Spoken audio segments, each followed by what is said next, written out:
Like somebody don't want to come out and say they got feelings because they don't want to stop the injustice. They want a piece of the pie at the same time. They looking at the pie as the person, the high priestess. They also want the high priestess. So this could be like some type of lust type of energy is what I'm getting here. I don't trust this with the Eight of Wands energy. And the Strength card. They want to get in on a connection and let somebody's guard down. So somebody got like really is interested in this high priestess that's a part of this quote unquote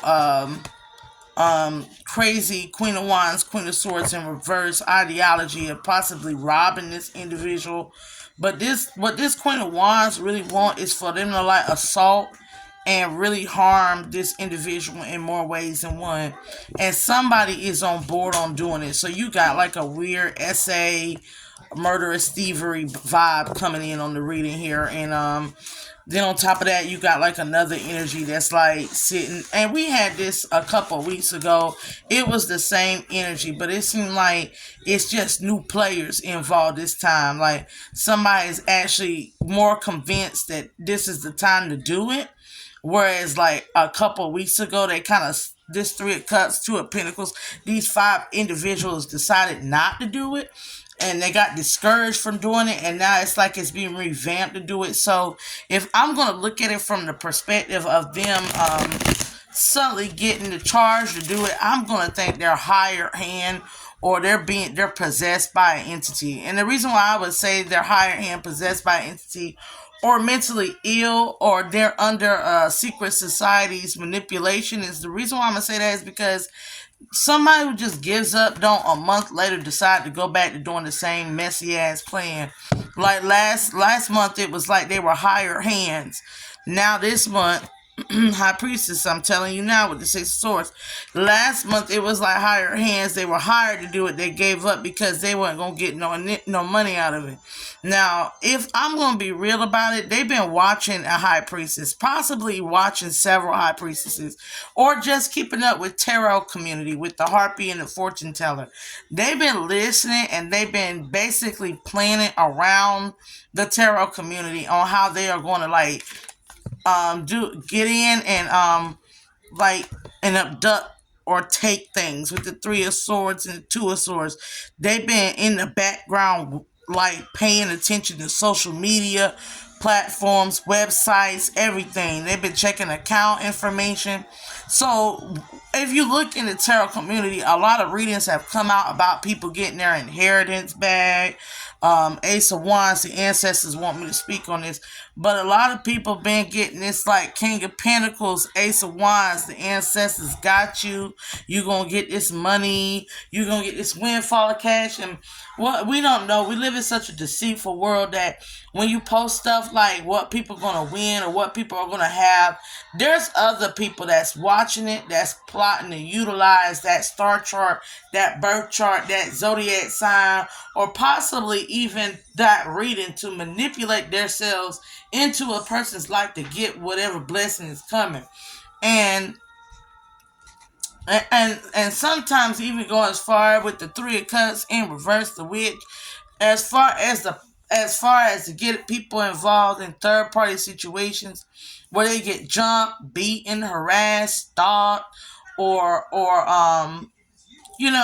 murdered with a death card. They bring in towers they bring problems. They come with like endings, and they constantly bring injustices here with the world card. They constantly come in. They constantly keep going through the same karmic cycle of trying to bring the same set of individuals into collective problems. And I'm here to let you know, like I'm here to let them know. Superficial and shallow is when you look at a reading and you assume that the blessings of the divine is only going to be of a monetary benefit. Like riches of God, it start first in the spirit. Riches of God start first in the spirit. If a person gonna obtain something, they'll probably 9 times out of 10 be a rich spirited individual. And if they're a rich spirited individual and you gunning them for money, you got a demon or you got a mental illness problem. Cause I'm gonna let you know right now, the only people that want rich spiritual energy are occultists, secret society, elitist mindsets who like to energetically harvest off of you as well as the individual you're targeting. They're going to get you to commit the crime to harm somebody that's chosen so that when you get locked up in jail, they're going to harvest your energy until you're dead. And then the one that you hurt, harmed, assaulted, and possibly even took out of this world, they're gonna or put them in a lower vibrational emotional energy to where they're susceptible to all this ritualistic spell work. They're gonna hit them. They're gonna hit them and take their energy and their blessings from them, and you'll never see a dime. You'll never see a dime of that money. The person that you put into that and that you victimize will never see the money that was coming to them. It will not come to them because they're gonna take that spiritual energy through you being foolish and you being superficial and you being shallow and you being hedonistic and you being so opportunistic that you will go as far as to harm somebody and their family. They're gonna take it's like stealing an inheritance that you can't afford to even have because you can't even physically comprehend that much amount of money, and then you spend it and it goes back into the system and the rich get richer while you got your money but you steadily getting poor and you worse off the poor. Matter of fact, if it's land, it's like stealing somebody's land and then you can't cultivate nothing on it, so you gotta foreclose the house or foreclose the land for it to go back in the system to the hands of the capitalistic elitists who are already taxing it, and they gonna get the land and they gonna own it and make it commercial property for their business and make money off it for generations to come. All because you are a dog eat dog in this world. When you act like a dog eat dog, you eat amongst your own kind, your own species. Eventually you hurt yourself. You hurt others, including yourself. And to go around this world thinking that you can, especially within BIPOC community, you can harm somebody that look like you, has the same skin color as you, has the same tragic genocidal transatlantic slave history as you're gonna hurt him just for you not to even be able to hold on to that whatever you get out of it, even if you get out of it, because understand me, the moment you get it, you're gonna go in jail and it's gonna go in the hands of your oppressor. It's not even gonna be yours. If not, you're gonna get it, you're gonna spend it because you don't have no financial literacy or you don't have no manifestation gifts to make it on your own. So being that you don't have no manifestation gift to make it happen for yourself, it's gonna be just like, it's gonna be what I call piss change. You're gonna piss that money right back out into the system and be back broke, looking for the next come up. And that's how you're gonna spend your life. You're gonna spend your life messing with your family, your family within your tribe, within your people, and it's all gonna go back to the oppressor because that's what they wanted you to do. They wanted you to become a statistic. They wanted you to become a probability of hurting or harming somebody so they could throw you behind bars and seize whatever you got.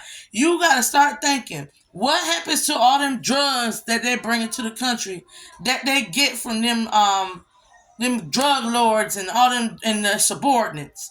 What happens to the drugs? Do you honestly think they just go out in the field and target practice until the cocaine and the marijuana and all that stuff is dust? No. They lock up the lords. They lock up their subordinates. They take their money. They put it back into the system for themselves to get rich. They take them drugs and they go and give it amongst everybody that can get it for free. They throw wild little orgy parties for sex rituals, MK Ultras, brainwashing. They start making medicines out of it so they can get more FDA approval money. They do everything to flip what you was doing. They're going to take what you was doing illegally and they're going to put it in their stuff and make it legal and flip it for $1 million profit in the opioid industry. And then what they're going to do is sit back and get richer and fatter and richer as politicians, as government officials, as church organization leaders of secret societies, all of them. They're going to flip that stuff and get fat rich while everybody around them that's working against their own kind continuously kill each other and get poor. So that's what happens when you attack. That's why they call us the collective few, Christ consciousness chosen ones.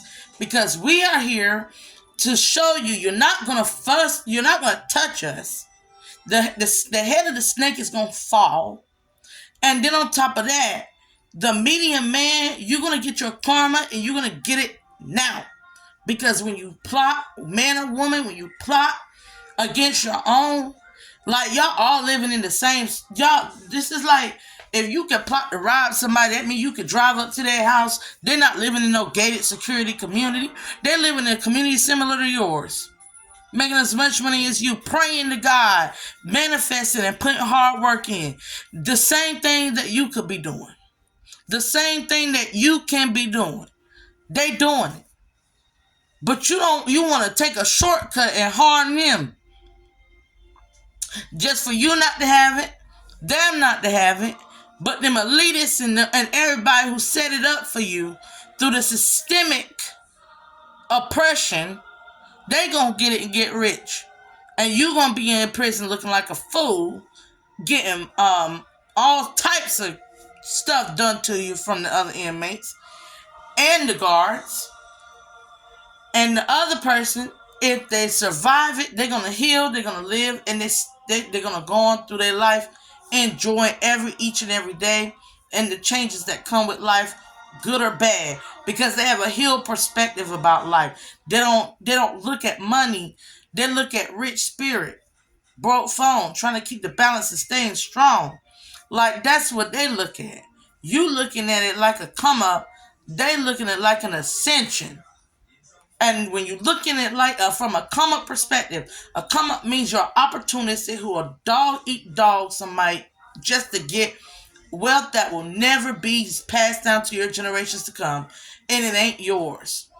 Whereas an ascended master is looking to ascend death, physical ailments, the need for food, water, air, room, shelter, detachment from their physical reality to where everything that they want manifests in them with one single breath.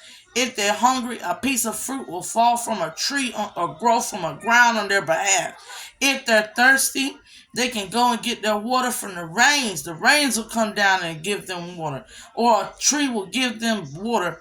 They will be able to break a stone and water come out the stone. You feel me? If they cold, the sun will start shining for them.